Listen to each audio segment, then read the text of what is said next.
Hey guys, today we have some huge news to talk about: Justin Swanstrom's future after leaving No Prep Kings.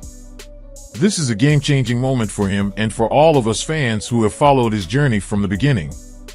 But trust me when I say, this is not the end, it's just the start of something even bigger. So, what's next for Justin? What are his new racing plans? And how is he planning to take the racing world by storm? Let's break it all down. Now, if you've been keeping up, you probably already heard that Justin's contract with Speed Promotions Racing, formerly No Prep Kings, was not renewed for the 2025 season. This was a huge shock, not just for him, but for everyone in the racing community. Justin has been one of the most dominant and entertaining drivers in the series, bringing in massive crowds and proving himself season after season. So why did this happen? Well, according to Justin, the company decided to move in a different direction, and while they expressed interest in keeping him involved in a smaller capacity, the financial side of things just didn't make sense anymore. The cost of running a competitive NPK team is insane: flights, parts, travel, maintenance, it all adds up. And without a contract in place, it was simply not a smart business decision for him to keep going down that road. But here's the thing, Swanstrom isn't done racing. Not even close. If anything, this is giving him a chance to branch out and explore new opportunities that might even be bigger and better than what NPK had to offer. First things first, Justin is going back to his roots. That means more focus on radial racing, Pro 275, no-time events, and Pro Mod racing. If you've been following his career, you know he has experience in these areas, and now he's looking to dominate them once again. One of the biggest projects he's working on? His new 1967 Mustang build. This car was originally meant for NPK, but now, Justin and his team are making some serious modifications to get it ready for Pro 275 racing. This is one of the fastest growing classes in drag racing, with cars running insane times in the 3.60 second range. It won't be easy, but if anyone can figure it out, it's Swanstrom and his crew. And it doesn't stop there. Justin is also working on a brand new Corvette build, which they've named Karma. Plus, he just purchased a new S10 truck called Blue Chew that he plans to race at Cletus McFarland's test and tune events at Bradenton Motorsports Park. He's also jumping into a completely different challenge, chasing the LS stock block record. This is something totally new for Justin, and he's been listening to fans who know the LS world better than he does. He's excited to see how far they can push it and what kind of times they can lay down. But one of the biggest announcements from Justin is something that has never been done before: Swanfest. This is a brand new event that Justin is personally organizing, set to take place October 3rd and 4th at Rockingham Dragway. It's going to be a massive racing festival where fans can come out, meet the entire Swan Gang, and watch some of the fastest cars in the country battle it out. There will be classes for Extreme 275, All Steel All Glass, 484 Racing, and even a bracket class. This is huge, not just for Justin but for the sport in general. It's giving independent racers a new platform to shine while giving fans an epic experience. If you've ever wanted to see what Swanstrom is all about, this is the event to be at. Now, let's talk about the real impact of all this. Justin has been a part of No Prep Kings for 5 years. He finished in the top 10 every single season, even making it into the top 5 multiple times. He was the fastest driver to 200-round wins and is currently third on the all-time event wins list behind Kai Kelly and Ryan Martin. So yeah, this wasn't just some side gig for him, this was his life. He traveled all over the country, met thousands of fans, and built something special. It's understandable that this moment is bittersweet. On one hand, it's tough to leave behind something you've poured so much into. But on the other hand, Justin knows that staying in a situation that doesn't make sense financially is a losing battle. This is his full-time job. He doesn't have a business to fall back on. Social media, racing, and content creation are what he does. That means every decision he makes has to be strategic and sustainable. And while leaving NPK is tough, it's not going to stop him from chasing bigger opportunities. Justin is not slowing down. If anything, he's ramping things up. Between the new Mustang, Corvette, S10, LS record attempt, and Swanfest, he's got a packed schedule for 2025. But what about No Prep Kings? Could we see Justin return in the future? According to him, the door isn't completely closed. If NPK restructures and funding becomes available, he'd consider coming back. But for now, he's 100% focused on what's ahead. At the end of the day, Justin Swanstrom is a fighter. He's built something incredible, and he's not about to let this setback stop him.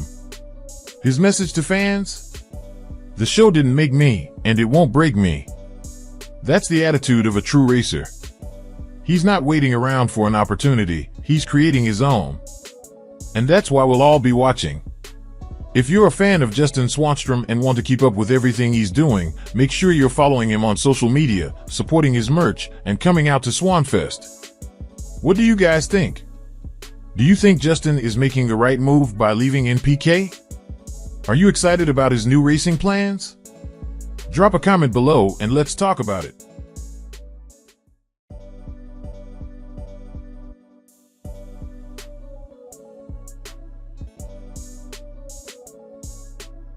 Justin Swanstrom, a well-known figure in the racing community, recently made the decision to purchase a new vehicle. His decision was not just about acquiring another race car, but was fueled by his desire to participate in a newly structured racing format introduced by Cletus McFarland and Victor at Bradenton Motorsports Park. Swanstrom's choice was driven by his passion for racing, the appeal of budget-friendly competition, and the opportunity to engage in an exciting challenge. His process of selecting the car, negotiating the deal, and preparing for competition showcases his commitment to the sport and his enthusiasm for a fresh, fun approach to racing. Swanstrom's decision to buy a car stemmed from the announcement of a new racing event that focuses on affordable and accessible competition. The event aims to move away from high-budget, high-performance race cars and return to a format that emphasizes having fun with racing rather than breaking the bank. This initiative aligns perfectly with Swanstrom's interest in enjoying the sport without excessive financial strain. The new racing format includes specific rules, such as requiring competitors to drive their vehicles to the track rather than trailering them. Additionally, the event enforces a time bracket system, meaning participants must tune their cars to meet a designated speed limit rather than simply aiming for the fastest time. For example, if the event sets a 10-second quarter-mile bracket, any car exceeding that speed is disqualified. This structure adds a strategic element to the competition, requiring drivers to carefully manage their vehicle's performance. Once Swanstrom decided to participate, he and his teammate Jesse began searching for a suitable car. He spent 24 to 36 hours scouring online marketplaces and making calls, determined to find a vehicle that met the event's requirements while staying within budget. Swanstrom was not looking for a professional race car, but rather something that could serve dual purposes, being street legal while also performing well on the track. After extensive searching, Swanstrom found a promising option, a Chevrolet S10 truck equipped with a 6.0 LLS engine. The vehicle had the potential to meet the racing event's requirements while also allowing him and Jesse to use it for everyday driving. Furthermore, the truck featured modifications that made it a solid starting point for competition, including a Holley engine management system and a Turbo 400 transmission. Swanstrom's negotiation process reflected his respect for the seller's stance and his understanding of vehicle value. Initially, he attempted to negotiate the price down but was only able to reduce it by $1,000. Recognizing that the seller was firm on the price and that the vehicle was worth the investment, he ultimately agreed to the deal. The truck had been well maintained by its previous owner, who had built multiple similar vehicles as a hobby. Swanstrom appreciated the vehicle's condition and the seller's transparency about its performance and history.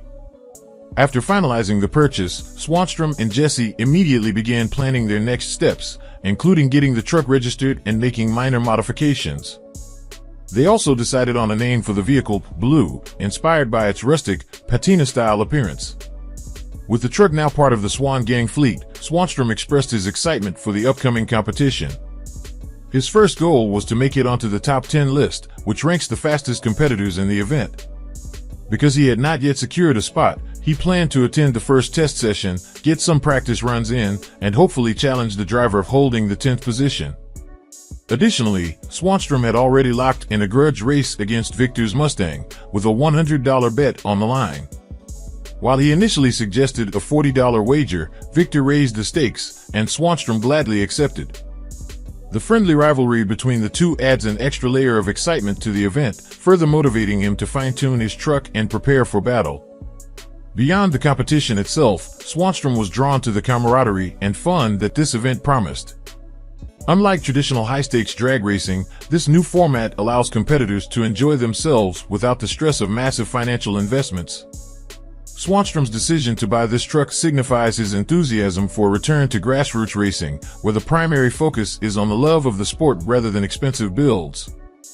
Justin Swanstrom's purchase of his new Chevrolet S10 truck represents more than just adding another vehicle to his collection. It reflects his passion for racing, his willingness to embrace new challenges, and his excitement for a more budget-friendly, competitive environment. His decision was influenced by the unique rules of the new racing format, the need for a street-legal yet competitive vehicle, and his personal desire to enjoy the sport without excessive financial pressure.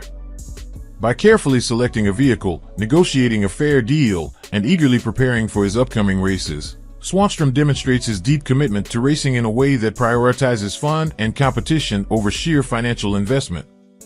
His journey with this new truck, now named Blue, is just beginning, and fans can expect thrilling moments as he competes in this fresh and exciting racing format.